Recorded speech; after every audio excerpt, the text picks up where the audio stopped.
Sellers, are you making this huge mistake that might be costing you thousands of dollars? Well, let's talk about that today. My name is Mindy Sylvester, and I've been selling real estate in the Naples area for over 25 years. If you haven't subscribed to this channel, please hit the subscribe button so you'll be the first to know about the latest real estate information. And go ahead and hit that like button if you like this video. So, what is one of the biggest mistakes home sellers make that cost them potentially thousands of dollars? Well, it's choosing the agent based on how much they charge. Basically, choosing the agent who charges the least, which is a huge mistake. Think about this for 1 second. If your agent can't negotiate their own commission, if they're not even strong enough to fight for their own commission, to feed their family and support their household, how can they possibly fight for yours?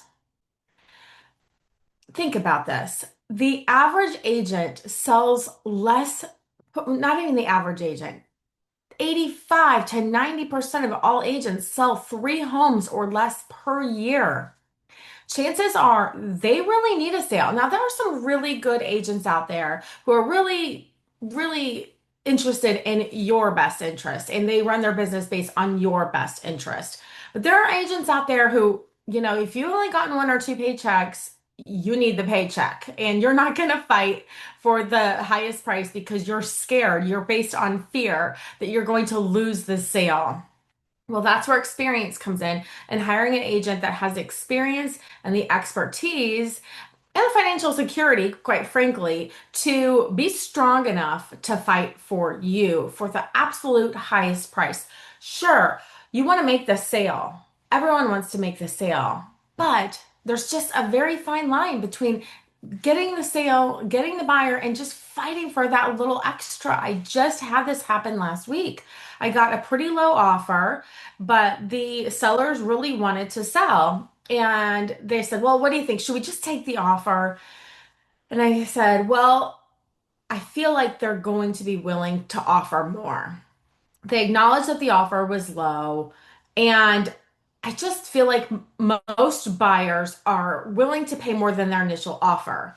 However, I will say that in the past couple of years, we have seen more than ever buyers making one-off offers. Like they're just making an offer to see if they don't take it, they'll go to the next one. If they don't take it, they'll go to the next one. We have seen that more in the past couple of years than we've seen in a very, very long time. But still, initially, a buyer's going to be willing to pay more than their initial offer. So they called me back and they said, you know what?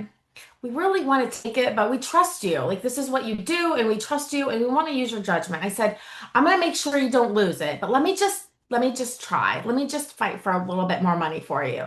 And sure enough, we countered and we got them $25,000 more.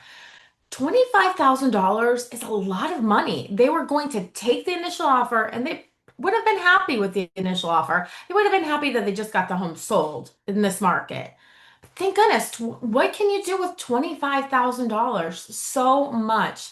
So just make sure you don't hire your agent based on whoever's going to charge you the least amount of money. Hire an agent that's going to fight for you.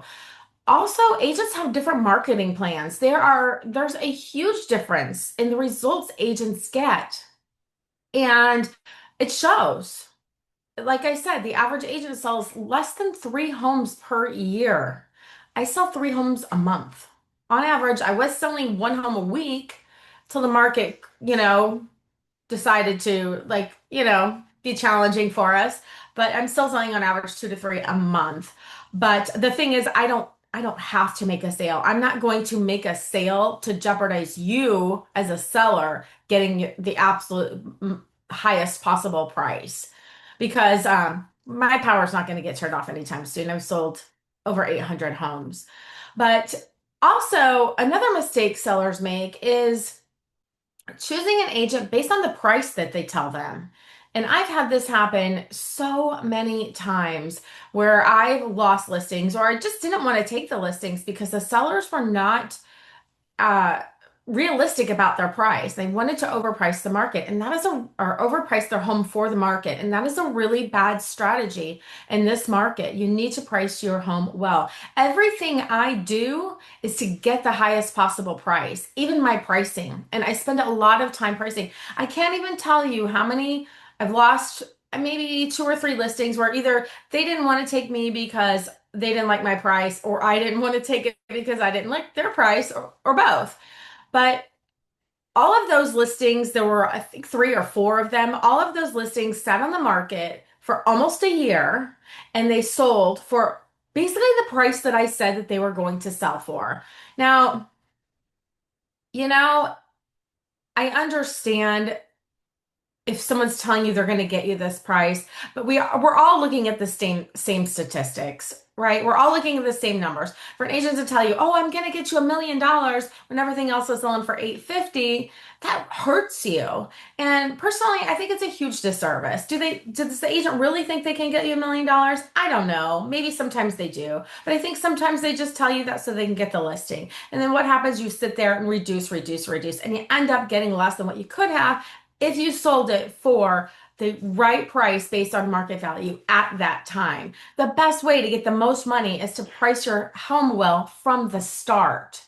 The longer your home sits on the market, the lower the offers are going to get. So don't make those two big mistakes when selling your home. If you have any questions, if you're thinking about selling, please contact me. I have a very aggressive marketing plan. If your agent is sitting there waiting, doing open houses on, that's the hoping method, the hoping technique that hopefully someone will come into my open house because they really don't know how to market. That's not going to get you sold, and that is definitely not going to get you top dollar. So if you're thinking about selling, give me a call. I will go over my marketing plan with you, and I will tell you how I will price your home strategically, effectively, and we'll get your home sold. So thank you so much for watching. I hope you have an amazing day.